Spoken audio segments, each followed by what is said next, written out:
Hello everybody. Welcome back to Storytime from the Milledgeville Public Library of Illinois. The story we have for you today comes from Argentina, and it is about a young woman who has learned the value of kindness and courage. This is the story of the girl and the puma. Once, long ago, before Buenos Aires was a great city, it was a small village with a little fort around it, where the Spanish soldiers would come and keep the people safe.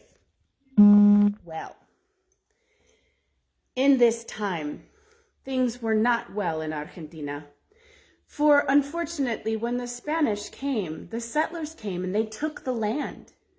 And then, even if that was not bad enough, they took Los Indios and they put them in slavery. And so those Indios got very angry and they started a war. And the war went on for a long time between the settlers and the Indians. And they fought back and forth and up and down and all over the countryside. And it was a very terrible time. Well, finally, Los Indios came to the little village and the little fort at Buenos Aires, and they laid siege to it. They surrounded it, and they did not let anybody go in, and they did not let anybody come out. Well, that meant that the people inside began to grow very hungry. First, they had to eat all of their animals that they normally kept for other things. All of the chickens got eaten, and they no longer had any eggs. All of the cows were eaten, and they no longer had any milk. And then they started having to eat things like rats. And then they had to dig up all of the plants and eat the roots. And some of them even started to eat the leather of their boots because there was nothing else to eat. Well, of course, many times people tried to sneak out of the village and to get more food and bring it back. But every time they were caught by Los Indios and they were not able to come back. And so finally, the captain in charge of the fort, El Capitan Francisco Ruiz Galan, said, "No one is allowed to leave the fort anymore. If anyone tries to leave the fort without getting permission from me first, we will hang him. We will kill him. Because it is just safer that way. No one should leave the fort." Well, there was a young woman in the fort. Everyone called her Señorita Maldonada, or the cursed Señorita. She didn't have very good luck. And Señorita Maldonada decided that she could either die of starvation or she could be hung. And she did not think either one was a very good choice.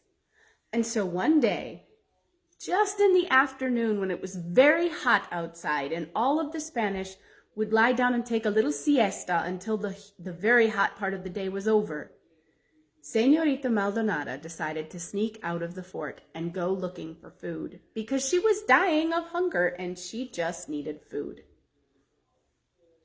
Well, Los Indios must have been taking a little siesta too, because the señorita actually made it out of the fort. In fact, she made it far from the fort, down to the Punta Gorda, down at the edge of the river. And she found some bushes there that had berries on them, and she ate them all. But she was still hungry. And so she went looking for more food, and she found some more bushes with more berries on them, and she ate them too. But by that time, it was starting to get dark. And she started to be a little bit worried about being outside the fort at night. And so she decided that she needed to go back to the fort. But then she remembered that if she went back to the fort, they were going to hang her because she had slipped out of the fort without getting permission first. But then she thought about it for a moment and she thought, perhaps if I bring some food back with me to the fort, they will not want to hang me. They will thank me for bringing them food. And so she began looking for food on all of the bushes, but unfortunately, she had eaten it all. And so she began to cry because she felt terrible that she was not able to bring food back to the fort. Then she realized that crying was not going to fill any hungry bellies. And it was too dark now to keep looking for food. So she needed to find a place to spend the night that might be a little safer than laying out in the open. And then in the morning, she could look for some food and take it back to the fort with her. She looked about her, and what she saw was a cave just there near the river. And so Señorita Maldonada slipped into the cave. And just as she got inside the entrance of it, she heard a growling sound. She stopped. And she looked about her, and as her eyes adjusted to the dark, what she saw in front of her scared her very, very much. For there was a puma there in front of her, a big mountain lion. And it was growling at her. And she knew that she could not outrun the puma. And so she said, Lord, please, el Señor, please keep me safe from the puma. But then she realized that the puma was not moving. In fact, after the puma had growled at her, it had laid its head back down on the ground and it was panting, as though it might be in pain. And so when Señorita Maldonada looked a little closer, she realized that just there near the puma was a very small baby cub that had just been born, and that the mother puma was having trouble because the second cub was stuck and it wasn't coming out of her body. Well, Señorita Maldonada happened to be one of the ladies that would help women in the fort when they were going to have a baby. And so she went up to the puma and she spoke very gently, and she very carefully picked up the new cub and she cleaned it off with a scrap from the bottom of her skirt that she tore off. And then she went over to the mama puma and she helped it have the second baby born. Well, after that, of course, the puma was very tired and very worn out. And so Señorita Maldonada decided to stay and help the little puma family just for a little while. And so she went out and she fetched some food and she brought it back to the mother puma. And the mother puma recovered very quickly, and she would go out and bring out food, and Señorita Maldonada would stay with the cubs. And it worked quite well, and Señorita Maldonada had not forgotten the people in the fort. No, she had not. But for now, her focus was on her new animal family. Well, one day, Señorita Maldonada left the cave to go to the river to take a drink, and her bad luck struck again. A band of Querandi Indians came by, and they saw her there, and they captured her, and they took her back to their village. But they could see that she was rather hungry, and they were kind, and so they gave her some food. And they treated her very kindly. And before too long, she had become part of the village. They gave her new clothes, she learned some of their language, and she married an Indian man. And she was living rather happily with los Indios. She remembered her friends in the fort, yes. And she remembered the puma and her cubs, yes. But for now, her focus was on her Indian family. Well, one day, all of the men in the village went out to go hunting, and only the women and the children were still in the Indian village.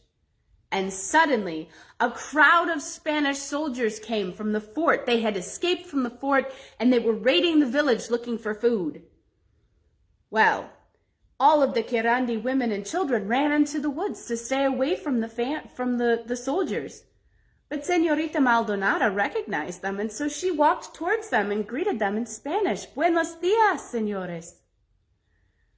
Well, they were rather surprised to see Señorita Maldonada, for they recognized her even though she was in her Indian clothes, and so they took her back with them to the fort.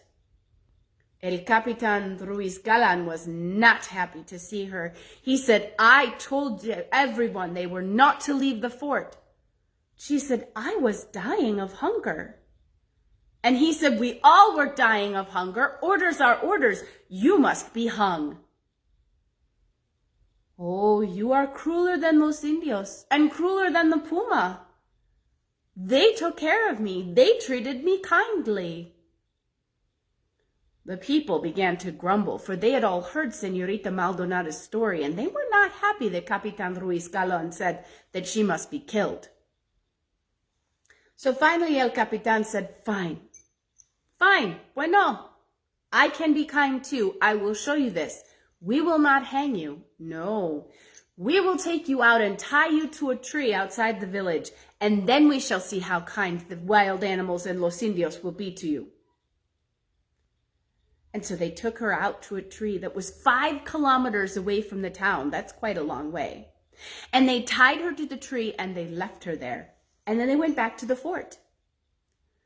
Well, 3 days later, several people came to Capitan Ruiz Galan and they said, El Capitan, please, Senorita Maldonada is definitely dead by now. We want to go and get her body so we can bring it back and give it a good burial. And El Capitan said, fine, you can go and get the body. And so they went to the tree to get the body. But when they got there, they were very surprised to find that there was not a body to get. For Senorita Maldonada was still alive. She was tied to the tree still. And at her feet was the mama puma and the 2 cubs, not tiny anymore.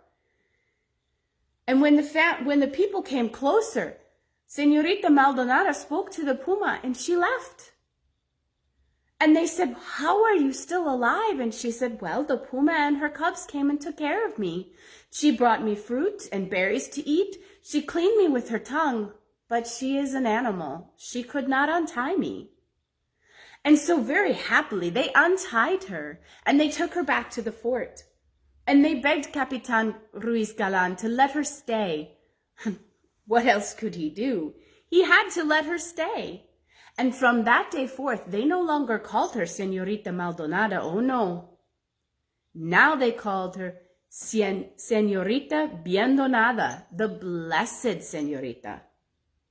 She stayed in the village and she was very kind to everyone. She remembered the lessons that she had learned from Los Indios and from the puma and the cubs.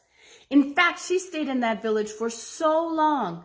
She helped with the founding of Asuncion, and her name Maldonado was given to the city in Uruguay, which is just across the Rio de la Plata from Argentina. And everyone in the village, everyone who believed in kindness and courage, that is, passed the story of Senorita Maldonada and who became Senorita Bien Donada down to their children and their children's children and their children's children, and they all told it to each other, even to this day, for now I have told it to you. And that is the story of the girl and the puma from Argentina. I hope you enjoyed it, and I hope you'll come back and join us again on Friday at 3 p.m. Central Time. We'll have another story for you here from the Milledgeville Public Library of Illinois. Bye, everybody.